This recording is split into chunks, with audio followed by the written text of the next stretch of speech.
வணக்கம். நான் துர்கா ரமேஷ். எல்லா நேரத்திலையும் எல்லா இடத்துலையும் எல்லா விஷயங்களையும் பேசிடக்கூடாதுங்க. சில சந்தர்ப்பங்கள்ல வாய் மூடி இருக்கவும் பழகிக்கணும்.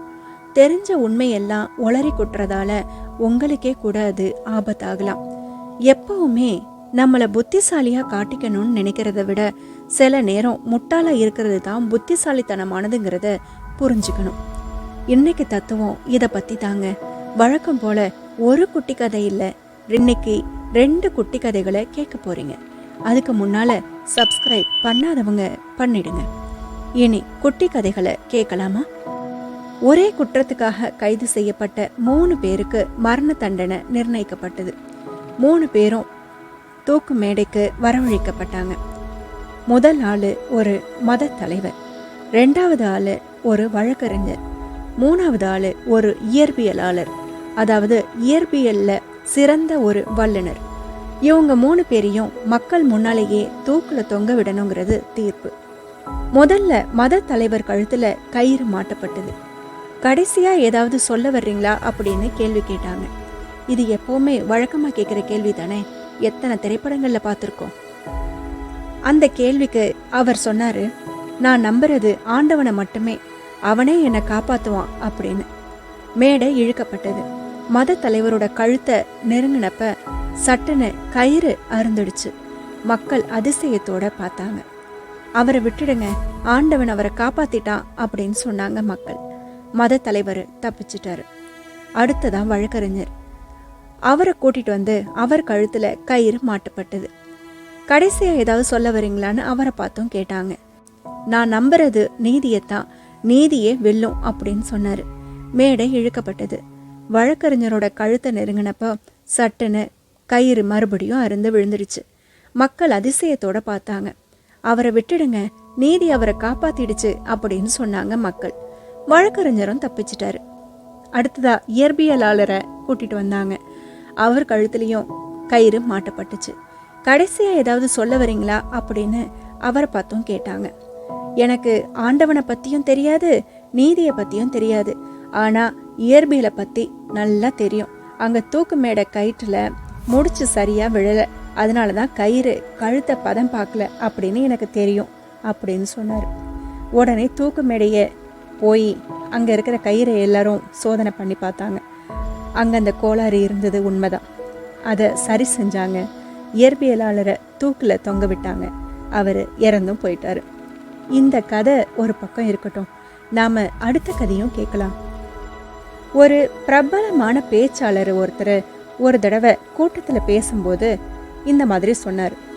என் வாழ்க்கையில மிக மிக சிறந்த நாட்களாக நான் கருதுறது என்னன்னா, நான் இன்னொருவருடைய மனைவியோட கழித்த நாட்களே அப்படின்னு சொல்லி சொன்னதும் அதை கேட்ட கூட்டத்துல இருந்த எல்லாருமே அதிர்ச்சியானாங்க. ஆனா யாருமே எதுவுமே பேசல. அதே பேச்சாளரே தொடர்ந்து அதோட பதிலையும் சொன்னார். அந்த இன்னொருத்தருடைய மனைவி என்னோட தாய் தான் அப்படின்னு. கூட்டத்துல இதை கேட்டோன்னே பலத்த சிரிப்பும் கரகோஷமும் ஏற்பட்டது.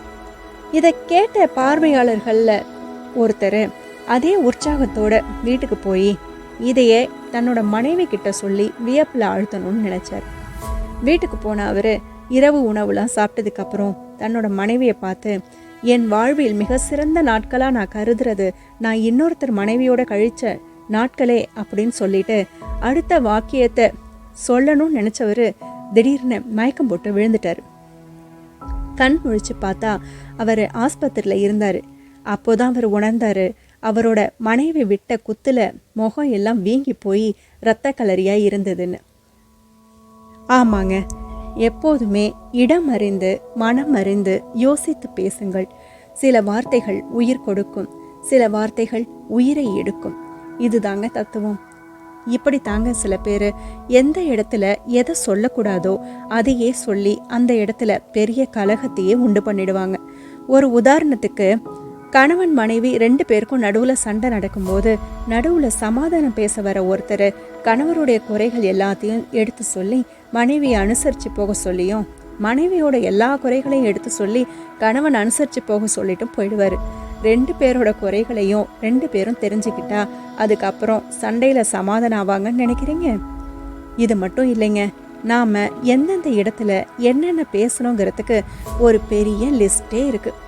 ரொம்ப ஏழையாக இருக்கிற ஒருத்தர்கிட்ட போய் உங்ககிட்ட இருக்கிற செல்வத்தை பற்றி பேசக்கூடாதுங்க. நோயால் கஷ்டப்படுற ஒரு நோயாளி கிட்ட போய் நாம் ரொம்ப ஆரோக்கியமாக இருக்கோங்கிறத பற்றி பேசக்கூடாது. ரொம்ப பலவீனமாக இருக்கிற ஒருத்தர்கிட்ட போய் நான் ரொம்ப பலசாலின்னு பேசக்கூடாது. யாருமே இல்லாமல் தனிச்சு வாழ்கிற ஒருத்தர்கிட்ட போய் நம்மளுடைய சொந்த பந்தங்களை எல்லாம் பற்றி பேசக்கூடாது. வாழ்க்கையில் ரொம்ப நொந்து போய் கவலையில் இருக்கிறவங்க முன்னால் நம்மோட சந்தோஷத்தை பற்றி பேசக்கூடாது. முக்கியமாக குழந்தைகள் இல்லாமல் கவலையில் இருக்கிற ஒரு தம்பதிகள்கிட்ட போய் உங்கள் குழந்தைகளோட சாகசத்தை பற்றி சொல்லிட்டு இருக்காதீங்க. இது மாதிரி இன்னும் எவ்வளவோ இருக்குங்க. நாம் பேசுகிற ஒவ்வொரு வார்த்தைக்கும் ஒவ்வொரு சக்தி இருக்குங்கிறத உணர்ந்து இடமறிஞ்சு பேசினா எல்லாருக்குமே நல்லது. இல்லைன்னா நம்முடைய மௌனமே மிகச்சிறந்த மொழியாக இருக்கும் அப்படிங்கிறத நம்ம புரிஞ்சுக்கணும். நான் சொல்கிற தத்துவங்களும் கதைகளும் பிடிச்சிருந்தா மறக்காமல் சப்ஸ்கிரைப் பண்ணுங்க. கருத்துக்களை கமெண்ட்ல சொல்லுங்க. மீண்டும் சந்திப்போம் ஒரு தத்துவத்துடன். நன்றி.